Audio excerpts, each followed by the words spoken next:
اعوذ باللہ السمیع العلیم العظیم الحفیظ بوجہ الکریم وسلطانہ القدیم من الرجس الخبیث المخبث الشیطان اللعین الرجیم وقبیلہ ونفخہ ونفسہ وہمزہ۔ بسم اللہ الرحمن الرحیم۔ تمام نبیوں کے سردار حضرت محمد صلی اللہ علیہ وآلہ وسلم اور تمام ذاہب کے سردار دین اسلام کے پیروکاروں، سلام علیکم۔ آج جو سلسلہ ہے یہ 18ویں قسط سمجھ لیجئے۔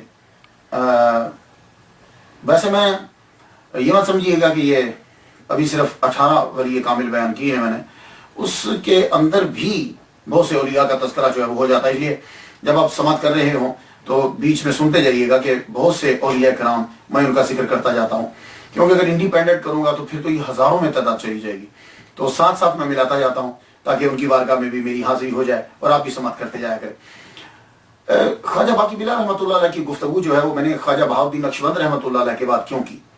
وجہ یہ ہے کہ سینٹرل ایشیا کے اندر ماوراء النہر میں ازبکستان رشیا کی اسٹیٹس کے اندر نقشبند سلسلے کو جو عروج دیا ہے وہ خواجہ بہاؤالدین نقشبند رحمۃ اللہ علیہ نے دیا۔ تو ہندوستان کے اندر جو فاؤنڈر ہیں، بانی ہیں، کہ جبکہ سلسلہ نقشبندیہ کا کوئی اتنا شہرہ نہیں تھا، تو جنہوں نے عروج دیا، مقام بلندی تک پہنچایا اس سلسلے کو، وہ خواجہ باقی باللہ رحمۃ اللہ علیہ ہیں۔ اس لیے میں نے ان کے بعد ان کا تذکرہ جو ہے وہ شروع کیا، اور ویسے بھی ان کے ساتھ سلسلہ روحانی تو ہے۔ سب سے پہلے جب ہم گفتگو شروع کرتے ہیں تو ہم نام جاننا چاہتے ہیں کہ اصل نام کیا ہے، بعد میں وہ کسی دوسرے نام سے مشہور ہوئے، تو خواجہ باقی باللہ رحمۃ اللہ علیہ کا نام جو ہے وہ کیا ہے؟ اصل نام جو ہے وہ آپ کا رضی الدین محمد باقی خلجی رحمۃ اللہ علیہ، یہ آپ کا اصل نام ہے۔ تو خواجہ باقی باللہ رحمۃ اللہ علیہ یہ باقی باللہ کے نام سے جو ہے یہ مشہور ہو گئے۔ آپ کے والد گرامی قاضی عبدالسلام خلجی سمرقندی، آپ کابل کے مشہور جج تھے اور صوفی عالم تھے۔ لفظ قاضی سے آپ کو پتہ چل گیا ہوگا کہ خواجہ باقی باللہ کوئی عام معمولی خاندان کے فرد نہیں ہے، یہ بات یاد رکھیے، زبردست خاندان کے۔ والد کرام چیف جسٹس ہیں، جج ہیں کابل کے، اور کابل افغانستان کا دارالحکومت ہے اب بھی، تب بھی بڑا مشہور ہوتا تھا کابل، تو وہاں کے آپ چیف جسٹس ہیں۔ خواجہ باقی باللہ رحمۃ اللہ علیہ یہ پیدا بھی افغانستان کے، موجودہ افغانستان کے دارالحکومت کابل کے اندر ہوئے، 971 ہجری کے آخر میں پیدا ہوئے، اور وصال آپ کا 1012 ہجری میں ہے۔ تو اگر حساب لگایا جائے تو نتیجہ نکلتا ہے کہ ٹوٹل آپ نے 40 سال جو ہے وہ صرف زندگی گزاری۔ لگتا ہے کہ کوئی میسج تھا، کوئی آپ کے پاس امانت تھی، کوئی پیغام تھا جو صرف پہنچانا تھا، حاصل کرنا تھا، پہنچانا تھا اور چلے جانا تھا بڑی تیزی کے ساتھ۔ والدہ ماجدہ اور والد دونوں کا بڑا اثر ہوتا ہے بچے کے اوپر، یہ بات یاد رکھیے، دونوں کا بڑا اثر ہوتا ہے۔ اور جتنے یہ ولی کامل مشہور ہوئے نا، آپ جا کے پڑھ لیجیے گا ان کو، غریب نہیں تھے، زبردست خاندان تھا ان کا، اور خود بھی ٹھیک ٹھاک امیر تھے۔ وہ الگ بات ہے کہ دولت کو انہوں نے دل میں آنے نہیں دیا، لیکن مقام ان کا بڑا اعلیٰ ہوتا تھا۔ یا یہ ہے کہ اللہ تعالیٰ ان کو بادشاہ اور عمراء اور فضلاء ان کے مرید بنا دیا کرتا تھا، تو تب بھی بہت مشہور، یہ پاپولر ہوتے تھے، کوئی خال کی کوئی ایک آدھ مثال ہوگی۔ تو خواجہ باقی باللہ آپ یہ مت سمجھیے کوئی معمولی خاندان یا غریب تھے، نہیں، ویسے رب تعالیٰ نے بادشاہی میں فقیری عطا فرمائی، اور یہ بڑی بات ہوتی، بادشاہی میں فقیری زبردست ہوتی، جیسے ہمارے محمد صلی اللہ علیہ وآلہ وسلم، آپ چاہیں تو آرڈر دیں تو باہر سونا بن جائے، لیکن چولہا نہیں جل رہا گھر میں 5 6 دن، تو اسے کہتے ہیں بادشاہی میں فقیری، کہ اختیار ہے لیکن پھر بھی رہنا سادہ حالت کے اندر رہنا۔ آپ کی جب والدہ ماجدہ کی طرف دیکھا جاتا ہے تو وہ سید خاندان سے تعلق رکھتی ہیں، یہ عبید اللہ احرار بہت بڑے بزرگ گزرے ہیں، یہ ان کے خاندان سے یہ تھی۔ اور یہ جو عبید اللہ احرار ہیں یہ بھی بہت بڑے بزرگ گزرے ہیں، 806 ہجری میں یہ تاشقند میں پیدا ہوئے تھے۔ جب آپ پیدا ہوئے تو 40 روز تک آپ نے اپنی والدہ ماجدہ کا دودھ نہیں پیا پیدائش کے بعد۔ آپ جانتے کیوں؟ اس لیے کہ وہ جو ولادت کے 40 روز ہوتے ہیں، بچہ پیدا ہونے کے 40 دن بعد جو ہے وہ نماز عورت نہیں پڑھ سکتی، میری بات سمجھیں؟ تو نماز کے لیے طہارت ضروری ہوتی ہے، تو وہ 40 دن تک وہ نماز نہیں پڑھ سکتی۔ تو جب تک نماز نہیں پڑھ سکتی تھی، اتنے بڑے بزرگ ہیں عبید اللہ احرار رحمۃ اللہ علیہ کہ آپ نے اتنے دن تک اپنی والدہ ماجدہ کا دودھ نہیں پیا۔ اللہ اکبر جل شان۔ اور جب والدہ ماجدہ نے غسل طہارت فرمایا اس کے بعد جو ہے وہ والدہ ماجدہ کا دودھ پینا شروع کر دیا۔ عبید اللہ احرار جو ہیں آپ کے دادا حضرت شہاب الدین وقت کے قطب تھے۔ آخری وقت میں آپ نے اپنے پوتوں کو بلایا، اپنے پوتوں کو بلایا۔ عبید اللہ احرار کم سن تھے، جب یہ آئے تو آپ کھڑے ہو گئے، قریب بٹھا دیا۔ اللہ اکبر جل شان۔ اور فرمایا کہ مجھے حضور صلی اللہ علیہ وآلہ وسلم نے بشارت دی ہے کہ یہ پیر عالم ہوگا۔ آپ نے تعلیم حاصل کی، اس کے بعد آپ نے تجارت شروع کر دی۔ تعلیم جتنی اس دور کے اندر جو مروجہ تعلیم ہوتی تھی، جب تعلیم کا نام لیا جاتا ہے، آج کل تو فرق ہے نا کہ یہ جناب یہ سائنس کی تعلیم ہے، یہ ریاضی کی ہے، یہ تعلیم جو ہے یہ مولویوں کی ہے، فرق ہے۔ تب مدرسہ ہی ہوتا تھا، پڑھنے کے لیے لوگ جاتے تھے، اس کے اندر ساری چیزیں پڑھائی جاتی تھی۔ اب جیسا بچہ ہوتا تھا ویسا وہ علم حاصل کر لیتا۔ تو اس لیے پرانے مسلمانوں کے خاص کر کے ممالک کے اندر تو جب وہ پڑھنے جاتے تھے تو اس کے اندر قرآن حدیث یہی ہمارا نصاب تھا، اور دوسرے علوم بھی اس کے ماتحت جو ہے وہ پڑھائے جاتے۔ تو عبید اللہ احرار جب تعلیم حاصل کر لیا آپ نے، اس کے بعد تجارت شروع کر دی۔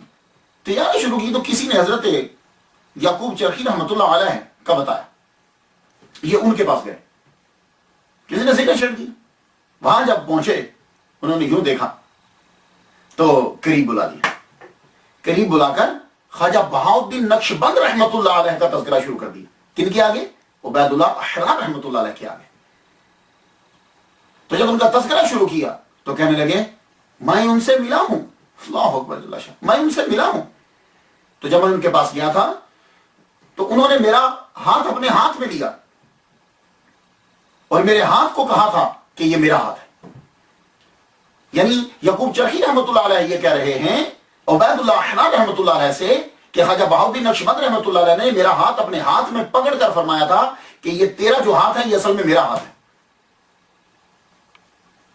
اور اللہ نے ان کو اتنی طاقت عطا فرمائی کہ فرماتے ہیں کہ اگر میں کسی بادشاہ کی طرف خط لکھ دوں، ذرا دیکھ لیجیے آپ کہ جس ہاتھ کو حضرت بہاؤالدین نقشبند رحمۃ اللہ علیہ نے اپنا ہاتھ کہا، وہ کہہ رہے ہیں کہ اتنی طاقت عطا فرما دی کہ اگر میں کسی بادشاہ کو اپنے ہاتھ سے خط لکھ دوں تو وہ سلطنت ترک کر کے برہنہ سرو پا میرے آستانہ پہ حاضر ہو جائے، اتنی پاور ہے۔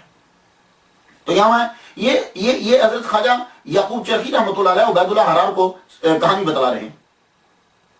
لیکن یہاں میں ایک نقطہ عرض کر جاؤں کہ خواجہ بہاؤالدین نقشبند رحمۃ اللہ علیہ نے ان کے ہاتھ کو اپنا ہاتھ قرار دیا تو اس ہاتھ کے اندر اتنی پاور آ گئی کہ اگر وہ اپنے ہاتھ کے ساتھ خط لکھیں اور بادشاہ اس خط کو پڑھ لے تو وہ بادشاہی چھوڑ دے اور فقیروں کے دروازے پہ آ جائے، سر پہ بھی کچھ نہ ہو، تاج بھی اتار دے اور جوتے بھی اتار دے۔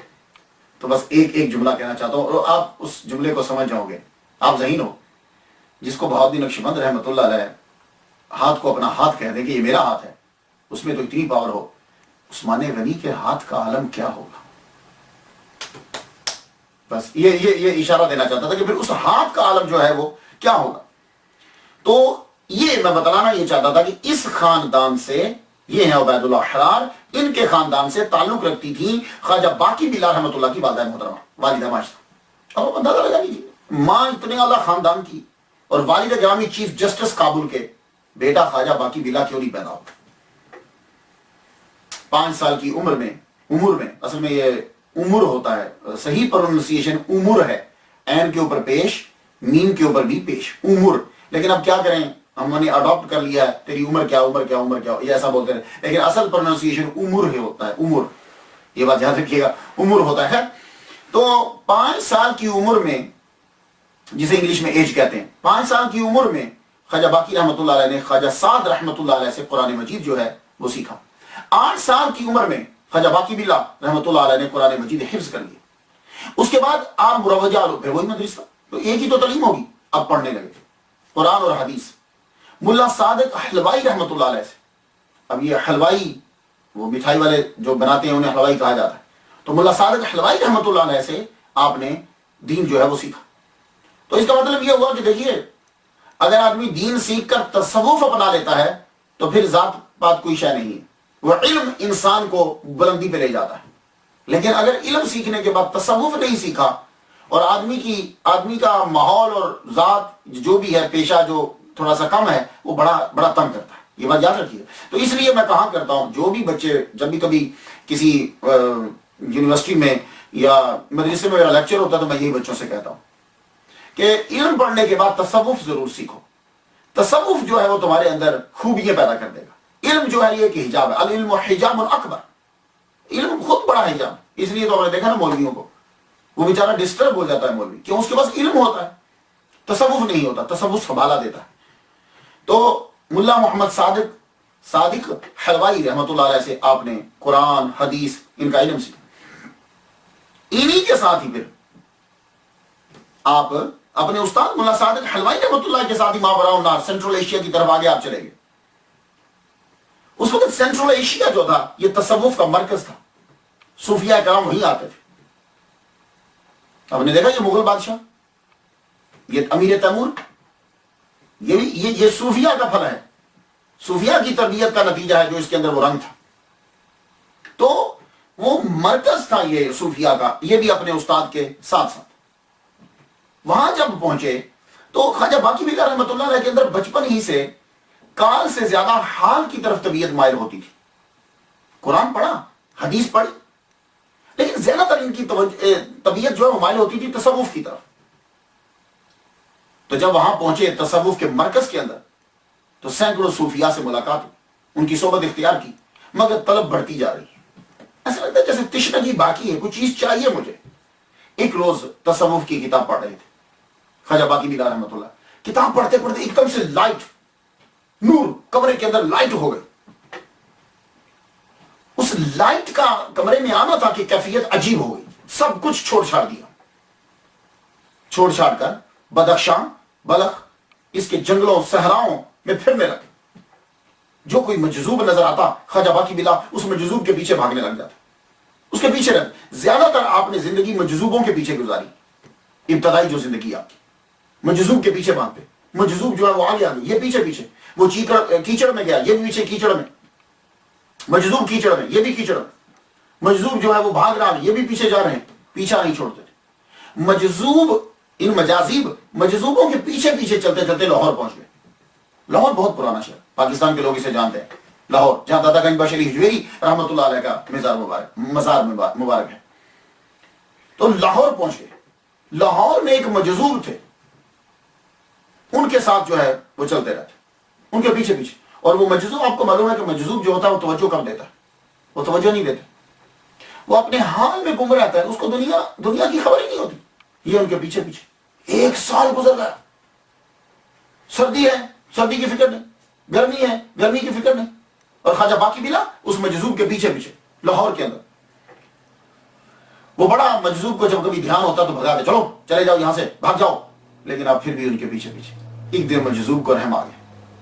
مجذوب کو رحم آیا، شفقت کی پاس بلایا اور بٹھایا. کہنے لگے سنو بیٹا، میرے پیچھے مت رہو، میرے پاس تمہارا فیض نہیں ہے، جاؤ تم واپس چلے جاؤ. جب انہوں نے یہ کہا تو سچوں کی جو بات ہوتی ہے نا وہ دل میں لگ جاتی ہے. اس کے لیے دلائل کی ضرورت نہیں ہوتی. سچا جب کوئی بات کرتا ہے تو سیدھی دل میں چلی جاتی ہے. آپ وہاں سے اٹھے، جب واپس جانے لگے تو کسی نے مشورہ دیا. کہنے لگے یار رضی الدین، تم کیوں جا رہے ہو واپس؟ یہ اکبر بادشاہ ہے، اس کی فوج میں شامل ہو جاؤ، تنخواہ ملے گی، ٹھاٹ باٹ سے لائف گزارنا. اس کو رب کہنے لگے میرا مقام کچھ اور ہے، میں کچھ اور حاصل کرنا چاہتا ہوں. لاہور سے سیدھا کشمیر گئے خواجہ باقی بلا. کشمیر میں جا کے بابا والی جو ہیں ان کے پاس رہنے لگے. ایک جگہ میں نے ولی بھی پڑھا. اور جب ان کی وفات ہوئی ان کے ساتھ رہے. انہوں نے ذکر، ایسا جو ذکر کرنے کا صحیح طریقہ تھا وہاں ان سے سیکھا. نقشبندی سلسلے کا صحیح سبق جو ہے انہوں نے دیا. ان کی جب وصال ہو گیا تو پھر یہ دہلی گئے. یہ پہلا چکر ہے خواجہ باقی بلا رحمۃ اللہ کا دہلی. 1592 میں قطب عالم شیخ عبدالعزیز رحمۃ اللہ علیہ ان سے ملاقات ہوئی. انہوں نے فرمایا آپ بخارا چلے جاؤ، آپ کا فیض یہاں نہیں ہے، آپ بخارا جاؤ.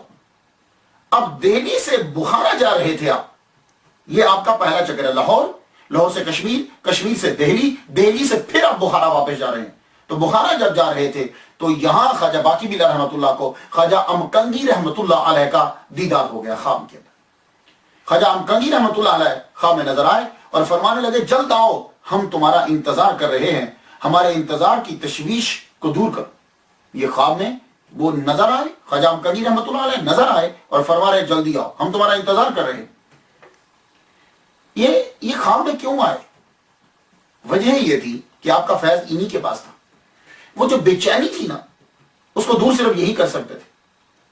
تو یہ خواب میں کیسے پہنچے؟ اصل میں آپ کی والدہ ماجدہ خواجہ باقی بلا رحمۃ اللہ کی والدہ ماجدہ دعا کر دی رہتی، کیونکہ وہ تو دیکھتی تھی، خود بھی ولیہ کاملہ، دیکھتی میرا بیٹا پریشان رہتا ہے، میرا بیٹا مجازیب کے پیچھے بھاگتا رہتا ہے، مجذوبوں کے پیچھے بھاگتا رہتا ہے. کیا اللہ میرے بیٹے کو سکون دے دے، میرا بیٹا جو حاصل کرنا چاہتا ہے اسے عطا کر، اس کی پریشانی اور حیرانی دور کر دے، نجات دے دے. اور آپ کی دعا جو ہے وہ قبول ہوگی. 1008 ہجری میں خواجہ امکنگی رحمۃ اللہ علیہ کا دیدار ہو گیا. اب آپ پہنچے، خود ذکر کرتے ہیں خواجہ باقی بلا رحمۃ اللہ فرماتے ہیں کہ بابائے والی علیہ الرحمہ سے فیض حاصل کرنے کے بعد دروازے کھلتے گئے. یعنی کشمیر جب میں گیا تھا، کشمیر کے بعد دروازے پھر کھلتے گئے، اس بابا کے بعد دروازے کھلتے گئے. ان کی برکت سے ہی خواجہ امکنگی رحمۃ اللہ تک میں پہنچا. اور خواجہ امکنگی رحمۃ اللہ علیہ یہ اپنے والد خواجہ درویش رحمۃ اللہ علیہ کے مرید ہیں، اور وہ خواجہ خضر علیہ السلام کے نائب، ان کے مرید. خضر علیہ السلام کا نام تو سنا، یعنی ان سے فیض حاصل کیا ڈائریکٹ، ان کے مرید اور نائب ہیں. اب یہ خواجہ امکنگی رحمۃ اللہ علیہ نے بادشاہی میں فقیری کی ہے. یہ کوئی معمولی بزرگ نہیں ہے، یہ بات یاد رکھنا. ہم لوگ سمجھتے ہیں یہ غریب لوگ ہوتے تھے نا، اصل میں وہ تاریخ جو ہے نہ تو ہم جانے کی کوشش کرتے ہیں اور نہ ہی ہمیں بتلایا جاتا ہے. یہ زبردست اپنے وقت کے صحیح ججل بندے تھے. آج تک جو ان کا نام زندہ ہے اس دور میں یہ کتنے مشہور ہوں گے، ورنہ وقت جو ہے وہ چھوٹے موٹے ناموں کو ویسے ہی مٹا دیتا ہے. خواجہ امکنگی رحمۃ اللہ علیہ اللہ اکبر بادشاہی میں فقیری. وہ کس طرح؟ عبداللہ خان والی توران وہ ایک دن خواب میں دیکھتا ہے کہ محمد صلی اللہ علیہ وآلہ وسلم جلوہ فرما ہے، جیسے بادشاہوں کا خیمہ لگتا ہے. تو باہر ان کے ایک بزرگ کھڑے ہیں، ہاتھ میں عصا لیے. وہ بزرگ کیا کرتے ہیں کہ جو آدمی باہر سے آتا ہے اس کا میسیج اندر لے کر جاتے ہیں حضور صلی اللہ علیہ وسلم کے پاس، اور حضور صلی اللہ علیہ وسلم جو جواب دیتے ہیں وہ لے کر آگے باہر بتاتے. عبداللہ خان والی توران نے دیکھا کہ وہ بزرگ اندر گئے اور واپسی میں تلوار لا کے انہوں نے عبداللہ خان کو دی. عبداللہ خان اور کہا کہ حضور صلی اللہ علیہ وآلہ وسلم نے یہ تلوار تم کو عطا کی ہے. اب عبداللہ خان کے سامنے وہ نقشہ جو ہے وہ چہرہ جو دیکھا تھا سامنے وہ آیا. صبح اٹھ کے لوگوں سے پوچھتا ہے رات میں نے خواب دیکھا ہے کہ محمد صلی اللہ علیہ وآلہ وسلم نے مجھے تلوار عطا فرمائی ہے، اور تلوار ایک بابا کے ذریعے سے دی ہے، وہ بابا کی شکل ایسی ایسی ہے. تو لوگوں نے جب سنا تو جنہوں نے خواجہ امکنگی رحمۃ اللہ علیہ کی زیارت کی ہوئی تھی انہوں نے بتایا تو خواجہ امکنگی رحمۃ اللہ علیہ ہیں. اچھا، اب والی توران وہ عبید اللہ خان خود چل کر دروازے پہ گیا، جب چہرہ مبارک دیکھا تو واقعی وہی تھے محمد صلی اللہ علیہ وسلم کے دروازے پہ جو کھڑے ہوئے. مرید ہو گیا، اب والی ہے، حکمران ہے، حاکم ہے، لیکن دن میں 2 مرتبہ آپ کے دروازے پہ حاضری دیتا. یہ ہے خواجہ امکنگی رحمۃ اللہ. ان کے مرید ہوئے خواجہ باقی بلا رحمۃ اللہ. میں ذرا اب اگر میں نام لے کے آگے چلا جاؤں تو آپ کہیں گے پتہ نہیں خواجہ کون تھے، لیکن اب آپ کے ذہن میں بیٹھا کہ خواجہ باقی بلا جن کے مرید ہیں وہ خود بڑے پائے کے ولی کامل اور بڑے بزرگ ہیں. تو خواجہ امکنگی رحمۃ اللہ علیہ کے پاس جب یہ پہنچے، صرف 3 دن خواجہ باقی بلا رحمۃ اللہ کو رکھا، اور 3 دن کے بعد فرمایا کہ اللہ کی عنایت اور اس سلسلہ نقش بندیہ کی اکابر کی روحانیت کی برکت سے تمہاری تربیت مکمل ہو گئی. 3 دن رکھنے کے بعد فرمایا کہ جاؤ، سب کچھ اسی وقت عطا فرما دیا کہ لگے جاؤ ہندوستان چلے جاؤ، ہندوستان جاؤ، وہاں پہ سلسلہ عالیہ تم سے خوب پھیلے گا. اور فرمایا ہندوستان میں ایک شہباز تمہارے ہاتھ لگے گا. یہ پہلے سے بتلا دی. تو خواجہ باقی بلا رحمۃ اللہ علیہ کے پاس بس ایک میسیج، ایک پیغام ہے جو آپ نے پہنچانا ہے.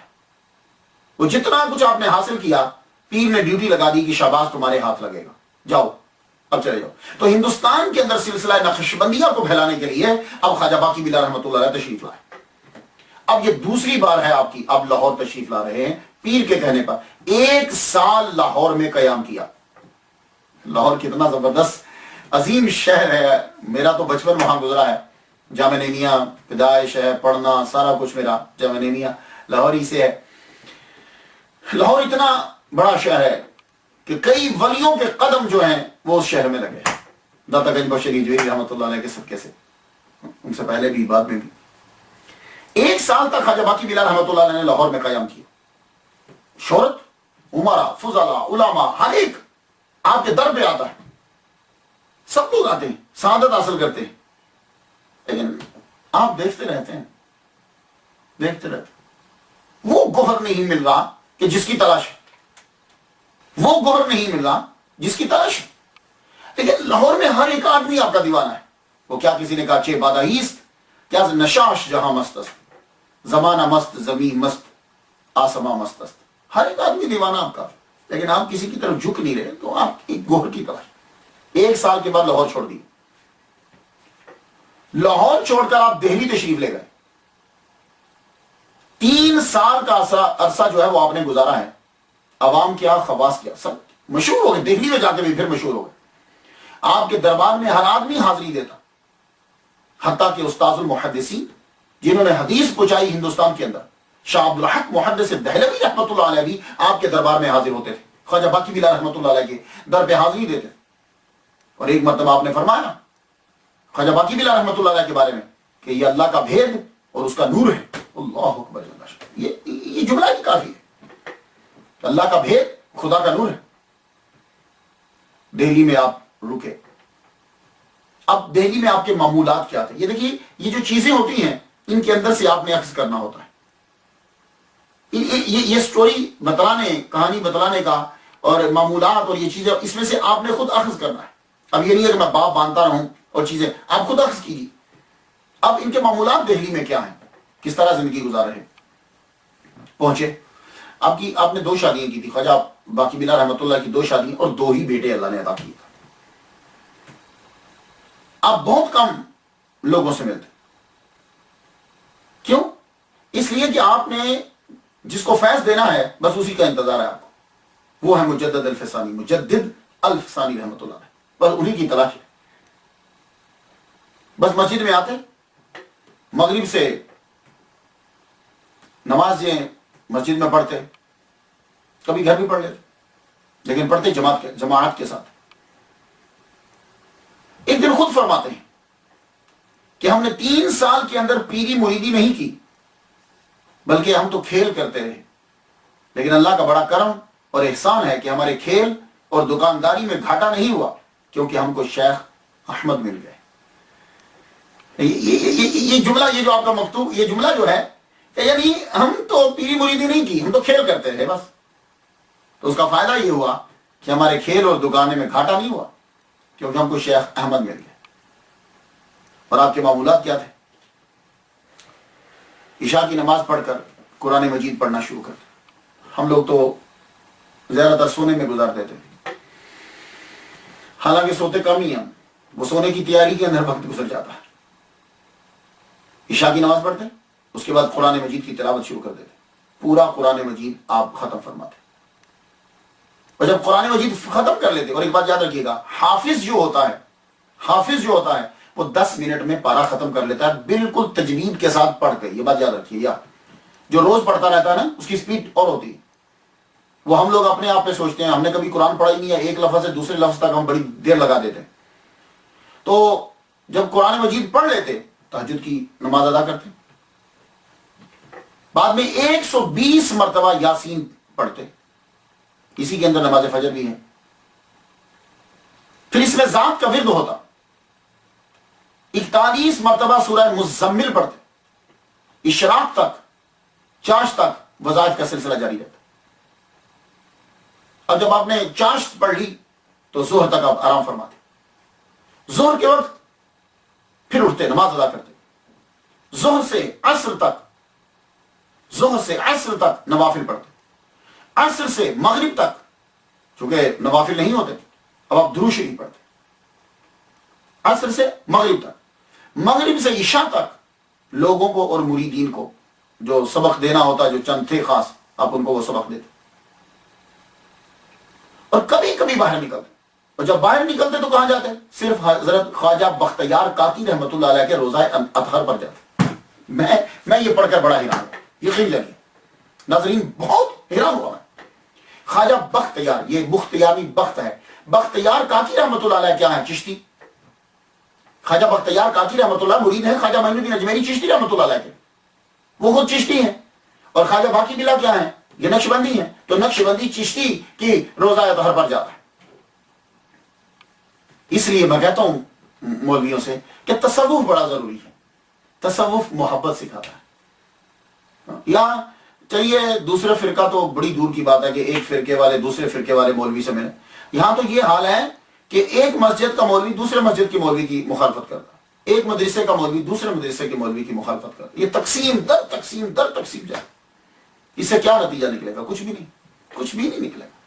جس کو اللہ نے عزت دینی ہے وہ اپنا کام کر کے چلا جائے گا، دوسرا آدمی اس کی مخالفت میں لگا رہے گا اور اپنی نیکی اس کو دیتا رہے گا۔ تو خواجہ باقی بلا رحمۃ اللہ علیہ، خواجہ بختیار کاکی رحمۃ اللہ علیہ کی قبر اطہر پر جاتے ہیں۔ اللہ اکبر، یوں آپ نے وقت جو ہے وہ گزارا، یہ آپ کا معمول تھا، دن کا میں نے پورا معمول بتا دیا آپ کو۔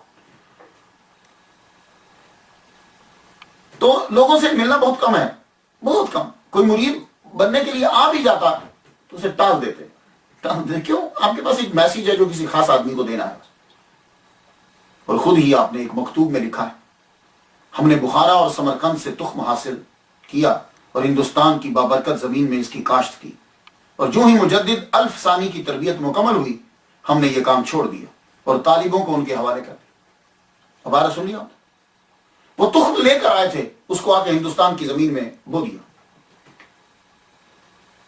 مجدد الفسانی رحمۃ اللہ علیہ کو جب تربیت مکمل ہو گئی تو آپ حیران ہوں گے کہ خواجہ باقی بلا رحمۃ اللہ علیہ نے اپنے تمام مریدین کو حکم دے دیا کہ اب ان کی تربیت مکمل ہو گئی ہے مجدد الفسانی رحمۃ اللہ کی، اب سب کے سب تم لوگ انہی کی جانب متوجہ ہوا کرو، اور جب کبھی آپ کی موجودگی میں بھی مجدد الفسانی رحمۃ اللہ تشریف لاتے تو خواجہ باقی بلا رحمۃ اللہ علیہ باوجود کہ وہ پیر ہیں ہاتھ باندھ کر مجدد الفسانی رحمۃ اللہ کے سامنے کھڑے ہو جاتے ہیں۔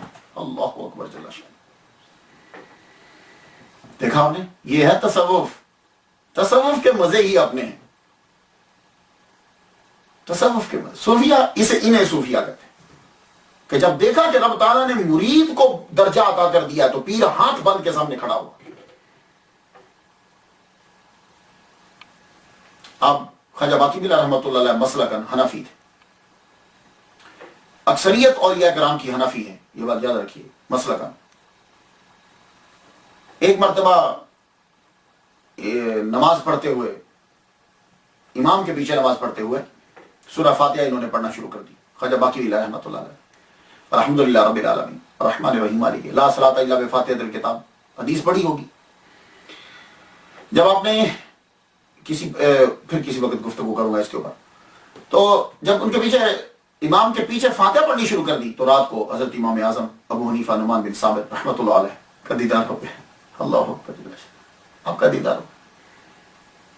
دیدار ہوا تو آپ نے اپنی مراتب بیان کی، بیان کرنے کے بعد فرمانے لگے، کہنے لگے شیخ بہت سے بڑے چھوٹے اولیاء جو ہیں وہ میرے مقلد ہیں، میرے فتویٰ پر عمل کرتے ہیں، لہذا اس کا ترک کرنا ہی مناسب ہے۔ یہ جب کہا تو پھر آپ نے وہ چیز چھوڑ دی، اب آپ مسلکن حنفی۔ تو ایک بات یاد رکھیے گا کہ تصوف میں جب آپ لوگ جانا چاہیں، یہ ہمارا سلسلہ جو ہے یہ اس لیے شروع کیا اور ماشاءاللہ اللہ تعالیٰ نے لوگ جو ہے وہ زیادہ سے زیادہ سنتے جا رہے ہیں، آپ بھی اسے آگے پہنچائیے۔ صوفیہ کرام خوراک پہ بہت دھیان دیتے ہیں، سب سے زیادہ خوراک پکانے والے پر اور خوراک کے اوپر، دونوں کے اوپر بڑا دھیان دیتے ہیں۔ کیا ہم لوگ اس بات پہ دھیان دیتے ہیں؟ نہیں نا، نہیں۔ پکانے والے پہ دھیان نہیں دیتے، ہم کیا چیز پکی ہے اس پہ دھیان نہیں دیتے، لیکن اولیاء کرام کو میں نے دیکھا ہے کہ وہ کھانا پکانے والے پر بھی دھیان دیتے ہیں اور کھانے پر بھی دھیان دیتے ہیں۔ یہ سلسلہ نقشبندیہ کے اکابر کے اندر میں نے خاص طور پر یہ چیز دیکھی۔ اولیاء کرام کیوں دیتے؟ اس لیے کہ کھانے کا اثر عبادت کے اوپر ہوتا ہے، کردار پر پڑتا ہے، اور خواجہ باقی بلا رحمۃ اللہ کا کھانا پکانے والا وہ باوضو ہوتا تھا اور باشرہ اور باوضو، کبھی بھی اس نے بے وضو کھانا نہیں پکایا۔ آپ فرماتے تھے کہ جو کھانا بغیر احتیاط کے پکایا جاتا ہے اس کھانے سے ایک خاص قسم کا بخار اٹھتا ہے، بخار اٹھتا ہے جو فیض کے رستے بند کر دیتا ہے۔ خواتین و حضرات، جتنے بھی لوگ سماعت کر رہے ہو، یہ چیزیں ہیں جو ہمیں ان بزرگوں سے ملتی ہیں، یقین جانیے اور کسی سے ہمیں نہیں ملیں گی، یہ صرف اور صرف اولیاء کرام سے ملیں گی۔ کیا جملہ کہا انہوں نے کہ جو آدمی بے وضو کھانا پکائے گا، جو آدمی بغیر احتیاط کے کھانا پکائے گا تو وہ ایک خاص قسم کا بخار اٹھتا ہے جو فیض کے رستے بند کر دیتا ہے۔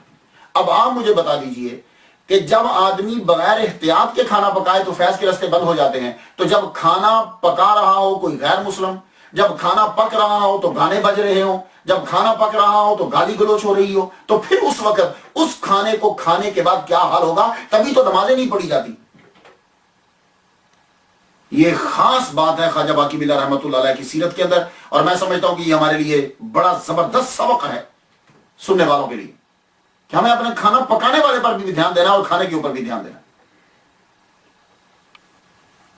اور اللہ تعالیٰ کا قرب تبھی حاصل ہوتا ہے جب اس کی مخلوق سے پیار کیا جائے۔ دل صرف انسان کے اندر ہی نہیں ہے، دل جانوروں میں بھی ہوتا ہے۔ خواجہ باقی بلا رحمۃ اللہ علیہ ایک دفعہ سخت سردی ہے، آپ اپنے وظائف بستر میں بیٹھ کے کر رہے، بستر میں بیٹھ کے کر رہے، بستر سے اٹھ کر گئے کہ اب میں نماز ذرا پڑھ لوں، نوافل پڑھ لوں۔ اٹھ کے نوافل جب آپ نے پڑھے تو نوافل پڑھ کے پھر سردی لگی تو آپ نے کہا میں فوراً جا کے سردی میں بیٹھ کے باقی وظائف رضائی میں بیٹھ کے پڑھتا ہوں۔ لیکن جب تہجد پڑھ کے یا نوافل پڑھ کے واپس آئے تو دیکھا کہ بلی آگے سوئی پڑی، بلی کو سردی لگی، وہ آپ کی رضائی میں سو گئی۔ آپ نے باقی سارے وظائف سردی میں کھڑے ہو کے مکمل کیے، بلی کو نہیں جگایا۔ میں بھی امریکہ میں رہتا ہوں، یہاں ہیومن رائٹس یا اینیمل رائٹس پڑھتا ہوں۔ یہ کہاں اسلام میں جتنے اینیمل رائٹس ہیں کہیں بھی نہیں، اور اللہ تعالیٰ نے آپ کو اتنی نظر عطا فرمائی تھی۔ اور جب آدمی تصوف میں آ جاتا ہے تو دل صاف ہو جاتا ہے، یا آئینہ بن جاتا ہے، پھر چیزیں نظر آنے لگ جاتی ہیں۔ آپ جس گھوڑوں پہ سواری کرتے تھے، آپ کے گھوڑے بھی تھے، تو گھوڑے کا خیال رکھنے والا بھی ایک آدمی رکھا ہوا تھا۔ اس کا بیٹا آیا، آ کے کہنے لگا خواجہ باقی بلا رحمۃ اللہ علیہ سے، میرے ابا کے پیٹ میں بڑی درد ہے، حضور دعا کیجئے، میرے ابا کے پیٹ میں درد ہے، وہ بیچارہ درد سے تڑپ رہا ہے۔ آپ نے فرمایا اس نے گھوڑے کا حصہ کھا لیا۔ اللہ اکبر، پیر کہاں بیٹھا ہوا ہے اور نوکر گھر میں ہے، تو اس کے بیٹے سے کہا کہ تیرے باپ نے گھوڑے کا حصہ کھا لیا ہے، اس کو حق واپس کر۔ بیٹا واپس پہنچا، ابا سے کہنے لگا پیر صاحب یہ کہہ رہے ہیں کہ تم نے گھوڑے کا حصہ کھا لیا ہے۔ کہنے لگا ہاں، انہوں نے حق فرمایا، بجا فرمایا۔ تو وہ مسالے کے اندر کچھ چیزیں ڈلتی ہیں جیسے زعفران، مربع، کچھ ایسی چیزیں ڈلتی ہیں، تو وہ اس نے بیچ میں سے کھا لی تھی۔ تو دوبارہ سے گھوڑے کی وہ ساری چیزیں واپس کی تو اللہ تعالیٰ نے اسی وقت پیٹ ٹھیک کر دیا۔ یہ خواجہ باقی بلا رحمۃ اللہ کی نظر ہے۔ اور اس وقت تک آدمی تصوف میں کمال تک نہیں پہنچتا جب تک کہ وہ دوسروں کا خیال نہ رکھے۔ آپ جب لاہور میں تھے تو لاہور میں قحط پڑ گیا، آپ کے پاس تو امیر ٹھیک ٹھاک آدمی، کھانا آپ کے پاس ہے، کھانے لگے تو پتہ چلا کہ کئی لوگ بھوکے ہیں، کھانا چھوڑ دیے، فرمانے لگے جاؤ بھوکوں میں تقسیم کر دو، یار اچھا نہیں لگتا کہ بیچارے لوگ دوسرے جو ہے وہ فاقوں مر رہے ہو اور میں کھا رہا ہوں۔ اللہ اکبر جل شانہ۔ اور عاجزی و انکساری کا یہ عالم ہے، خدمت خلق جو ہے یہ ولیوں میں ہوتی ہے، یہ بات یاد رکھیے گا۔ اگر ہم کسی دوسرے کا خیال ہی نہ رکھیں، خود چودھری بن کر بیٹھے ہوئے ہیں، دوسروں کا خیال ہے، دین کیا خاک پڑا ہم نے، کیا پڑا؟ رستے میں جا رہے ہیں، کوئی بھی بوڑھا نظر آتا خود گھوڑے سے نیچے اتر جاتے، بوڑھے کو گھوڑے پہ بٹھاتے، جہاں اس نے جانا ہوتا وہاں چھوڑ کے آتے۔ ایک مرتبہ آپ دہلی تشریف لے جا رہے ہیں، رستے میں ایک بزرگ کو دیکھا آپ نے، وہ بیچارے چل نہیں سکتے تھے، خود نیچے اترے، بزرگ کو گھوڑے پہ بٹھایا اور خود پیدل چلنے لگے۔ لیکن جو ہی شہر میں داخل ہونے لگے تو پھر فرمایا بابا جی اب آپ نیچے اتر آؤ، مجھے گھوڑے پہ بیٹھنے دو۔ آپ سمجھے کیوں؟ جب شہر آ گیا تو اب بابا جی کو گھوڑے سے نیچے کیوں اتارا؟ اس کی وجہ یہ ہے کہ اگر ان کو گھوڑے پہ بٹھاتے تو شہر والے خواجہ باقی بلا رحمۃ اللہ کو جانتے ہیں اور کہتے واہ کیا پیر ہے کہ خود نیچے چل رہا ہے اور بزرگ کو اوپر بٹھایا ہوا ہے، اس سے شہرت ہوتی۔ تو اس چیز سے بچنے کے لیے کہا بابا میری نیکی ضائع نہ ہو جائے، آپ نیچے آ جاؤ، مجھے گھوڑے پہ بیٹھنے دو تاکہ لوگ جو ہیں وہ اس زاویے سے مجھے دیکھیں ہی نہ۔ اللہ اکبر جل شانہ۔ کتنے مائل پیدل چلے خواجہ باقی باللہ رحمۃ اللہ علیہ، اور جب شہر کے قریب آ گئے تو بابا کو نیچے اتار دیا، خود گھوڑے کے اوپر بیٹھ گئے تاکہ لوگوں کی نظر میں شہرت کا سبب نہ بن جائے یہ بات۔ اور ہم لوگ ہیں کہ اپنی خوابیں بھی بتا رہے ہوتے ہیں۔ یہ عاجزی و انکسار۔ اور آج کل کے دور کے اندر ہماری کوشش ہوتی ہے کہ دوسرے پیروں کی مخالفت کریں، ہماری کوشش ہوتی ہے دوسرے مولوی کی مخالفت کریں تاکہ لوگ اس سے چھوٹ جائیں، لیکن یہ لوگ جو تصوف میں جب آ جاتے ہیں تو یہاں یہ دوسروں کی تعریف کرتے ہیں تاکہ لوگ ہم سے ہٹیں۔ ایک آدمی تھا خراسانی، وہ روزانہ خواجہ بختیار کاکی رحمۃ اللہ علیہ کی قبر انور پہ جاتا تھا، وہی رہتا تھا اور دعا مانگتا رہتا تھا، حضور اللہ سے دعا کیجیے مجھے مرشد مل جائے، مجھے مرشد مل جائے، مجھے مرشد مل جائے، مجھے مرشد مل جائے، مجھے مرشد مل جائے۔ اور جس روز خواجہ باقی باللہ رحمۃ اللہ علیہ دہلی میں تشریف لائے، اسی روز خواجہ بختیار کاکی رحمۃ اللہ علیہ اس کی خواب میں آئے اور آپ نے فرمایا جاؤ دہلی میں سلسلہ نقشبندیہ کا ایک پیر آ گیا ہے، وہ تیری رہنمائی کرے گا، یہ اس کی نشانی ہے۔ لو چشتی نقشبندی کے پاس بھیج رہا ہے۔ اسی لیے میں کہتا ہوں کہ تصوف اپنانا مدرسہ سے نکلنے سے پہلے تصوف کی کلاسیں لینا مولوی کے لیے ضروری ہے، ورنہ یہ مولوی کے لیے وہ علم پڑا ہوا اس لیے خود نقصان دہ ہو جائے۔ تو خواجہ بختیار کاکی چشتی ہو کر بھیج رہے ہیں کہ جاؤ سلسلہ نقشبندیہ کے پیر آ رہے ہیں تم ان کے پاس جاؤ، حالانکہ ٹوٹلی اپوزٹ ہے۔ اگر آپ سلسلہ نقشبندیہ کی چیزیں پڑھیں اور سلسلہ چشتیہ کی پڑھیں، دونوں اپوزٹ ہیں، ٹوٹل اپوزٹ، لیکن رستہ تو ایک ہے نا، منزل تو ایک ہے۔ رستے مختلف ہوں تو کیا ہوا، منزل تو ایک ہی ہے۔ تو وہاں بھیجا۔ اب وہ صاحب جو آپ کی قبر انور پر وہاں بیٹھتے تھے وہ آئے، خواجہ باقی باللہ رحمۃ اللہ کو دیکھا تو نشانی تو وہی تھی، کہنے لگے حضور مجھے خواجہ بختیار کاکی رحمۃ اللہ کے روزہ اطہر سے قبر انور سے اشارہ ملا ہے کہ میں آپ کا مرید ہو جاؤں، انہوں نے آپ کے بارے میں مجھے بتلایا ہے۔ آپ نے فرمایا او نہیں نہیں نہیں نہیں نہیں نہیں، تمہیں سمجھنے میں غلطی ہو گئی، دیکھو میرے بارے میں نہیں کہا، جاؤ تم، وہ کوئی اور ہیں۔ انہوں بھی سمجھا کہ شاید اتنے بڑے آدمی یہ کہہ رہے ہیں تو ہو سکتا ہے کوئی اور ہو۔ وہ واپس گئے، پھر جا کے عرض کی تو اندر سے دوسری مرتبہ پھر خواب میں اشارہ ہوا۔ آپ فرمانے لگے جن کے پاس تو گیا تھا وہ وہی ہیں جن کے پاس میں تمہیں بھیج رہا ہوں۔ اب جب دوسری بار آئے، اب انہوں نے پھر ٹالنا چاہا تو یہ وہیں رک گئے، نہیں بابا اب تو تیرے در سے میں نہیں جاؤں گا، چاہے دھتکار دے جو مرضی کر۔ تو جب آپ نے اس کی استقامت کو دیکھا تو خواجہ باقی باللہ رحمۃ اللہ علیہ نے فیض جو ہے وہ اسے دے دی۔ اللہ اکبر جل شان، رحم آ گیا اس پر اور فیض عطا کر۔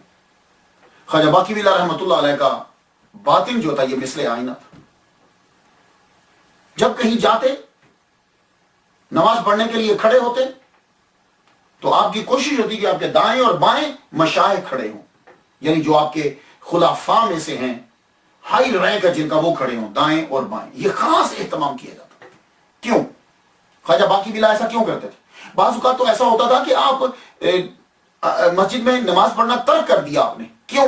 اس لیے کہ دائیں اور بائیں کھڑے ہوئے آدمی جو چیز وہ نماز میں سوچتا تھا وہ آپ کے دل پر اسی وقت ظاہر ہو جاتی تھی اور آپ کی طبیعت بے چین ہو جاتی، کیونکہ یہ ضروری تو نہیں کہ نماز کے اندر آدمی اچھی چیزیں سوچ رہا ہے۔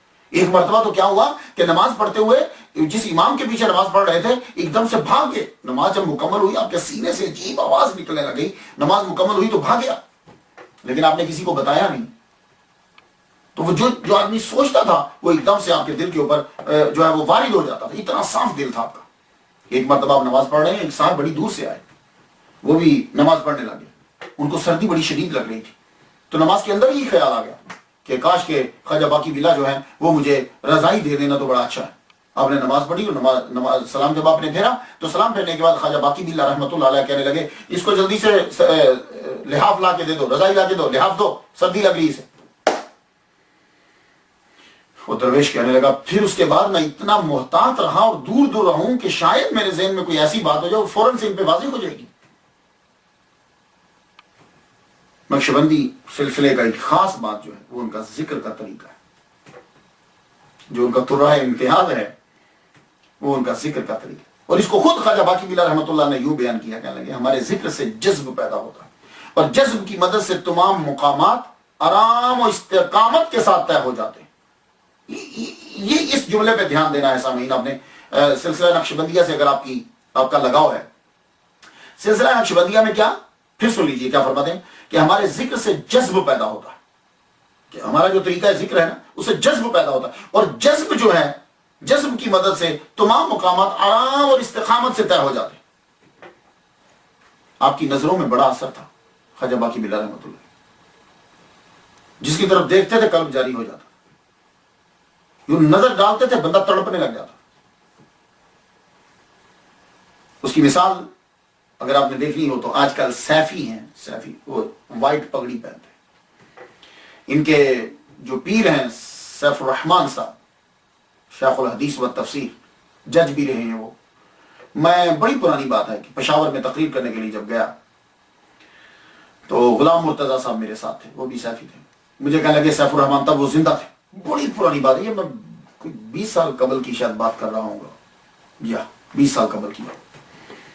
تو کہنے لگے کہ ملنا ہے آپ نے، میں نے کہا یار کیوں نہیں، اتنا بڑا پڑھا لکھا آدمی ہے تو ضرور ملنا چاہیے۔ میرے 2 جلسے تھے پشاور میں، تو ایک جلسہ میں کر چکا، تو میں نے کہا دن کا ٹائم بہت لمبا ہے تو چلتے ہیں، سب انتظام کر دیا گیا۔ تو بعد میں پتہ چلا کہ راستہ جو ہے وہ بڑا خراب ہے، گولیاں ایک طرف دوسری طرف سے چلتی رہتی ہیں تو نہیں جا سکتے۔ میں کہا لیکن ہوا ایسا کہ باڑہ مارکیٹ سے جب گزر رہے تھے تو ان کے صاحبزادہ جو شیخ الحدیث ہیں ان سے ملاقات ہو گئی۔ تو یہ ہے کہ میں نے سیف الرحمان صاحب کے صاحبزادہ سے ملاقات کی۔ پھر اس کے بعد یہ راوی ریحان میں جو ہیں خلیفہ صاحب، ان سے بھی میری ملاقات ہے۔ ان کے ہاں جو ہے ایک سلسلہ وہی ہے، ان کے وہ بھی جو سیف الرحمان صاحب تھے وہ بھی یوں دیکھتے تھے جب بندے کو تو اس کا قلب ایک دم جاری ہو جاتا تھا۔ تو کچھ لوگ تو اس کو مذاق سمجھتے ہیں، یہ قلب کو جاری کرنا اور یہ چیزیں، تو میں بھی کہتا تھا یار یہ کیا ہوتا ہے، دیکھتا تو رہتا تھا میں۔ میرے ایک دوست ہیں انور تتلا صاحب، انور جٹ صاحب، اور ایک ساجد ہیرا صاحب، دونوں نیو یارک میں رہتے ہیں، یہ دونوں سیفی ہیں۔ تو میں جب امریکہ آیا تو میں ان کے گھر میں آیا تھا، اور یہ یہاں خانقاہی سلسلہ ان کے گھر کے اندر، میں نے ایک دن بیٹھے ہوئے محفل میں پوچھ لی، دیوار ان کے گھر کی ٹوٹی ہوئی نیو یارک کے اندر۔ میں نے کہا یار تتلا صاحب، انور صاحب، سچ سچ بتانا، یہ جو تم ذکر کرتے ہو، یہ تم جو دیوار ٹوٹ گئی ہے، سچ بتانا، تم میرے دوست کو جھوٹ بولنے کی ضرورت نہیں، مجھے سچ سچ بتا، یہ واقعی ایسا ہوتا ہے؟ کہنے لگا شاہ صاحب قسم خدا کی، پہلے دن جب میں نے ذکر لیا تھا، پہلے دن جب میں نے اس میں ذات جو ہے وہ پڑھنے کی اجازت لی، اور میں بھی اسی طرح مذاق اڑاتا تھا، لیکن جب میں وہ پیر صاحب کے سامنے بیٹھا تو انہوں نے توجہ جب ڈالی تو ایسا تھا جیسے میرے اندر سے کچھ باہر آ رہا ہے، اتنا تھرو اپ، یعنی وامٹنگ جو ہے اتنی ہوئی، جو گم تھا سب باہر نکل گیا، اور میرا قلب جاری ہو گیا، میرا دل کرے کہ میں چھلانگ لگا دوں۔ یہ میں انور صاحب کی بات آپ کو سنا رہا ہوں، ابھی بھی وہ نیو یارک میں ہے زندہ۔ تو میں نے تو جو سنا تھا وہ میں نے آپ کو بتا دی۔ تو خواجہ باقی بلّہ رحمۃ اللہ علیہ جو ہے توجہ کرتے تھے، توجہ کرتے، اور عجیب جو ہے وہ حال ان کا ہو جاتا۔ خواجہ برہان الدین ہندی رحمۃ اللہ علیہ، جب آپ خواجہ باقی بلّہ کا اثر آپ کے اوپر ہوا تو زمین سے 2 گز اوپر اچھلتے تھے، اور اپنے آپ کو دیواروں اور درختوں کے ساتھ دے مارتے، لوگ پکڑتے مگر پکڑے نہیں جاتے تھے۔ یہ خواجہ باقی بلّہ، یہ نقشبندیوں کے اندر یہ چیز ہے۔ میں اس لیے آپ کو بتانا چاہتا ہوں کہ کچھ لوگ یہ سمجھتے ہیں کہ یہ سیفیوں نے کوئی بجلی کو ٹرک بازی چلائی، نہیں، یہ ان کے پیچھے سے سلسلہ ہی ایسا چلا رہا۔ تو پھر سن لیجیے، خواجہ برہان الدین ہندی 2 گز زمین کے اوپر اچھلتے جب خواجہ باقی بلّہ رحمۃ اللہ نے اثر ڈالا، 2 گز، اور خود کو درختوں اور دیواروں کے ساتھ مارتے تھے، لوگ پکڑتے اور پکڑے نہیں جاتے تھے۔ اللہ اکبر جل شانہ۔ تو ایک سبق جو ہے وہ آپ کا خواجہ باقی بلّہ رحمۃ اللہ کا، اکثر آپ نے دیکھا ہوگا کشف قبور جو ہے، یہ لوگ اس قبر کے اندر یہ بندہ ہے، اس قبر میں یہ ہو رہا ہے، یا قبر والے کی وہ بات بتا دیتے ہیں کہ قبر والا یہ کہہ رہا ہے، یہ اندر دیکھ کر باہر والے کو بتا دیتے ہیں۔ تو کشف قبور کے بارے میں خواجہ باقی بلّہ رحمۃ اللہ علیہ یہ فرماتے ہیں کہ اصل میں وہ ساری گفتگو کا خلاصہ آپ کو بتا دوں، اصل میں ان کے کہنے کا مطلب یہ ہے کہ تم لوگ اپنے آپ کو اللہ کے ساتھ حاضر کیوں نہیں کرتے؟ تم ادھر قرب حاصل کرو، ادھر نیچے کیا کر رہے ہو؟ تم بعض اوقات جو ہے یہ جو سوریہ کشف ہوتا ہے اس میں لغزش بھی ہو جاتی ہے، تو اس کے ساتھ اپنا تعلق مضبوط کرو تاکہ ہر چیز جو ہے وہ قطعی طور پر تم پر واضح ہو جائے۔ خواجہ باقی بلّہ جو ہے، یہ اگر ان کی گفتگو کے اندر فنا اور بقا کا تذکرہ نہ ہو تو یہ باقی بلّہ کی سمجھ نہیں آ سکتی۔ اور اگر فنا بقا سمجھ گئے تو باقی بھی اللہ کی سمجھ آ جائے گی. اور ان کی تذکرے کے اندر اس باقی یہ فنا اور بقا کا ذکر کرنا بہت ضروری ہے. یہ فنا اور بقا دو اصطلاحات ہیں تصوف کی. مزید پڑھنا چاہیں تو آپ مولانا عبدالرحمن جامی رسالہ کشیریہ کو بھی پڑھ لیجیے, مولانا عبدالرحمن جامی رحمۃ اللہ کو پڑھ لیجیے. اس کے علاوہ بھی اور بہت سارے کتب ہیں, اس کے آپ پڑھیے. فنا اور بقا یہ دو جو ہیں اصطلاحات ہیں. ویسے عام لفظ فنا, فنا ہو گیا جی, یہ آپ نے سنا فنا ہو گیا, مطلب کیا ہے؟ تباہ ہو گیا. مطلب کیا ہے؟ اس کا وجود ختم ہو گیا. تو ایک عام معنی یہ فنا کا کہ ختم ہو گیا. بقا کیا ہے؟ باقی ہے. وہ جی وہ ابھی تک باقی ہے, یعنی اس کا وجود ہے, ظاہر ہے, بقا ہے. یہ عام لفظ ہے. لیکن تصوف میں فنا ہونے میں وجود تو رہتا ہے, احساس نہیں رہتا. ایک تو فنا ہے کہ جی مکان فنا ہو گیا, چیز فنا ہوگی, یعنی ختم ہوگی, وجود ہی ختم ہو جاتا. لیکن جب تصوف میں کہیں گے فنا تو وجود تو رہتا ہے, احساس نہیں رہتا. بس اسی کا احساس رہتا ہے جس کا وجود نہیں ہے, جو واجب الوجود ہے. حتیٰ کہ ارد گرد کے جتنے وجود ہیں وہ بھی وہ محسوس نہیں کرتا. جب صوفی فنا کے منازل طے کر رہا ہوتا ہے نا, تو سب سے پہلے کون سی چیزیں جو ہیں وہ جن کے وجود کا احساس ختم ہوتا ہے؟ نباتات, جمادات, حیوانات. اس کا وجود, ان کے وجود کا احساس ختم ہو جاتا ہے. یہ نہیں ہے کہ یہ چیزیں ہوتی نہیں ہیں, یہ چیزیں ہوتی ہیں لیکن ان کا احساس ختم ہو جاتا ہے. اس کے بعد پھر عناصر کا احساس ختم ہو جاتا ہے, آگ, پانی, ہوا, مٹی, اس کا احساس ختم ہو جاتا ہے. پھر کیا ہوتا ہے؟ تیسرا منزل جو ہے وہ صوفی کی فنا کا منازل جب طے کرا ہے, تیسرے منزل پر یہ حال ہو جاتا ہے کہ پھر سارا عالم ہی غائب ہو جاتا ہے. پھر وہ جو سب سے بڑا غیب ہے بس وہی رہ جاتا ہے, باقی ہر شے غائب ہو جاتی ہے. یعنی ہر شے کا احساس جو اسے کہتے ہیں فنا. تو فنا کا مطلب یہ نہیں ہے کہ ساری دنیا تباہ ہو جاتی ہے, نہیں, یعنی کہ اس کو احساس نہیں رہتا. اس کی مثال دے دوں, اس کی مثال قرآن مجید کے اندر ہے. جب عورتوں نے حضرت یوسف علیہ السلام کے حسن کو دیکھا تھا تو انگلیاں کٹ گئی, احساس ہی نہ رہا, نہ چھری کا اور نہ ہی انگلی کے کٹنے کا. وقتان عیدی ہونا, اور عورت جو ہے وہ بڑی کمزور ہوتی ہے, اس کو ذرا کانٹا چبھ جائے نا تو یہ مرد کی بنسبت تکلیف کا احساس اسے زیادہ ہوتا ہے. لیکن اللہ تعالیٰ کا ایک معجزہ سامنے آیا تو اس کو احساس ہی ختم ہو گیا. تو بس یہی چیز ہے فنا. اگر سمجھ آ گئی ہے تو ٹھیک ہے, نہیں تو کوئی پھر کبھی آ جائے گی. تو فنا یہ ہے کہ وجود تو چیزوں کا رہتا ہے, احساس ختم ہو جاتا ہے صوفی کو. صوفی کو احساس نہیں رہتا. اس کی ایک اور مثال, حضور صلی اللہ علیہ وسلم کا دروازہ کھٹکھٹایا گیا. کون؟ عائشہ. کون عائشہ؟ ابو بکر صدیق کی بیٹی. کون ابو بکر صدیق؟ یہ کیا ہے کہ چیزوں کا وجود ہے لیکن اس گھڑی اس مقام پر ہے کہ احساس جو ہے وہ ختم ہو جاتا ہے. اسے کہتے ہیں فنا. اور صوفی جب فنا کے اعلیٰ مقام پر ہوتا ہے تو اسے کائنات میں کسی مخلوق کا احساس نہیں پھر ہوتا. فنا میں ایک اور چیز ہے, ایک بات اور, فنا کا ایک اور, کہ جو فنا کے منازل صوفی طے کر رہا ہے نا, وہ ساری برائیوں کو فنا کر دیتا ہے. جتنی حسی ہیں, عقلی ہیں, ظاہری ہیں, باطنی ہیں, جتنی قسم کی برائی ہیں نا, وہ اس کو فنا کر دے گا, یعنی ختم کر دے گا. پھر وہ بقا ہو جاتی ہے اچھائیوں کے ساتھ. تو فنا کے بعد مقام ہے بقا کا. تو بقا جو ہے یہ فنا سے اعلیٰ مقام رکھتا ہے. یہ میں اصطلاحات کی تشریح کر رہا ہوں, سمجھ میں آ جائے تو فابیہ, لیکن میں نے سمجھا کہ باقی بلا کی سمجھ تبھی آئے گی جب یہ فنا اور بقا کی سمجھ آ جائے گی. فنا کا معنی, تو فنا سے افضل ہے بقا. فنا چھوڑنا ہے, فنا کا معنی چھوڑ دینا, اور بقا کا معنی کہ جس کے لیے چھوڑا ہے اس کا قرب حاصل ہو جانا, اسے کہتے ہیں بقا. فنا کے بعد بقا ہے. جب صوفی جہالت اس سے فنا ہو جائے گی تو پھر بقا ہوگی اس کی علم کے ساتھ. یہ ایک مثال دیتا کہ صوفی ہے, جہالت فنا کر دی اس نے, تو پھر اب وہ باقی کس کے ساتھ رہے گا؟ علم کے ساتھ. جب جہالت نہیں ہے تو باقی کس کے ساتھ رہے گا؟ علم کے ساتھ. جب ظلمت ختم ہو گئی تو اب باقی کس کے ساتھ رہے گا؟ نور کے ساتھ. جب خواہشات فنا ہو گئی تو اب وہ باقی کس کے ساتھ رہے گا؟ رضا, اللہ کی رضا کے ساتھ. تو جب وہ سب فنا کر دیتا ہے, سب کچھ, پھر وہ باقی باللہ ہو جاتا ہے. اب آپ سمجھیں, تو فنا اور بقا, تو بقا افضل ہے فنا سے. آپ کا ایک خاص نقطہ اور ہے خواجہ باقی باللہ رحمۃ اللہ کا، ولایت اور ولایت. تو نقشبندیوں کے اندر ولایت جو ہے اس پہ زور دیا جاتا ہے، ولایت پہ زور نہیں دیا جاتا. یہ اکثر نا یہ ولایت کوئی بادشاہ ہے کوئی شاہ. نقشبندیوں کے اندر ولایت پہ غور کیا جاتا ہے اور توجہ دی جاتی ہے، ولایت پہ نہیں. ولایت کیا ہے؟ ولایت جو ہے نقشبندیوں کے کی ٹرمنالوجی کے اندر ولایت اس قرب کو کہتے ہیں جو بندہ کو اللہ کے ساتھ ہے، اسے کہتے ہیں ولایت. اور ولایت کسے کہتے ہیں؟ اس کمال کو کہتے ہیں کہ جس کی وجہ سے وہ بندوں میں مشہور ہوتا ہے، اسے ولایت کہتے ہیں. تو خواجہ باقی باللہ رحمۃ اللہ علیہ فرماتے ہیں کہ نقشبندیہ کے مشائخ ہمیشہ ولایت کو پسند کرتے ہیں، یعنی قرب خدا بندی کو. وہ بھاگتے ہیں دور کرامتوں سے. خواجہ باقی باللہ رحمۃ اللہ علیہ نے توحید پر خالص توجہ دی.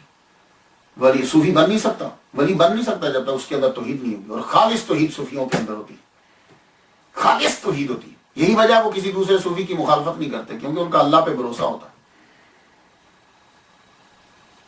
آپ نے فرمایا خواجہ باقی باللہ رحمۃ اللہ علیہ توحید کا علم سیکھنا بہت ضروری ہے. یہ بات یاد رکھیے، توحید کا علم سیکھنا بہت ضروری ہے.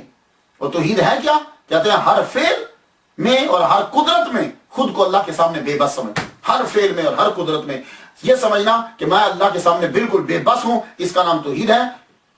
فعال لما یرید، اللہ جو چاہتا ہے وہ کرتا ہے.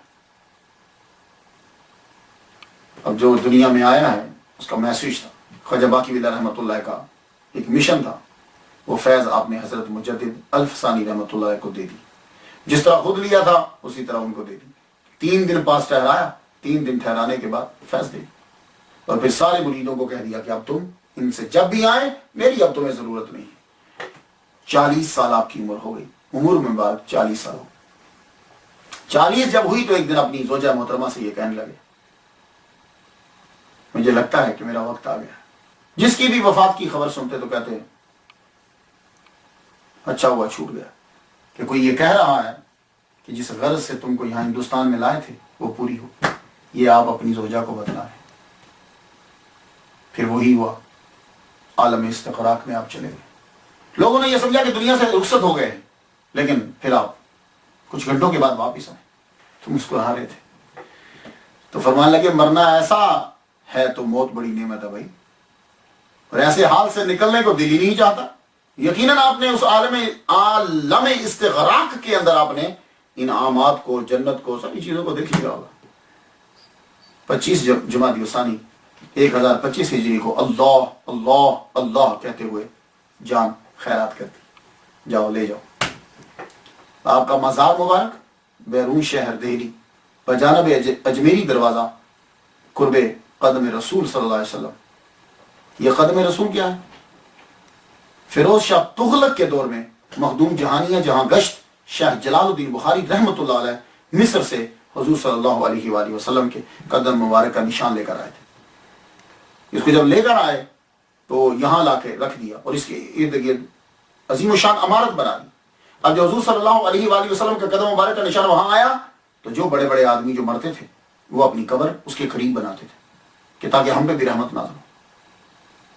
تو ایک دن خواجہ باقی باللہ رحمۃ اللہ علیہ اس جگہ پہ گئے تو وہاں بیٹھ کر آپ نے جہاں آپ کی قبر ہے وہاں نفل ادا کیے.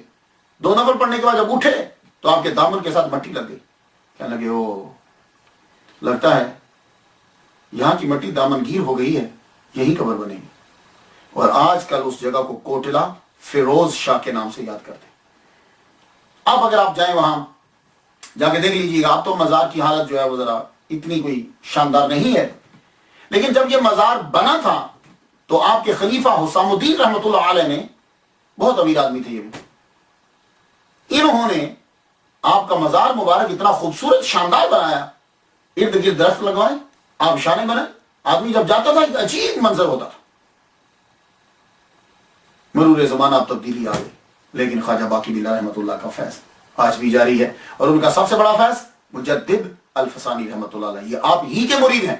آگے پھر نقشبندی سلسلہ جو ہے وہ جاری ہوا. میں تو ان کے لیے فاتحہ جو ہے وہ پڑھ چکا، آپ بھی ان کے لیے فاتحہ جو ہے وہ پڑھ دیجئے. اللہ سے دعا کرتے ہیں کہ اللہ تعالیٰ ہمیں ان اولیاء کے نقش قدم پہ چلنے کی توفیق عطا فرمائے. اجازت دیجیے، وآخر دعوانا ان الحمد للہ رب العالمین.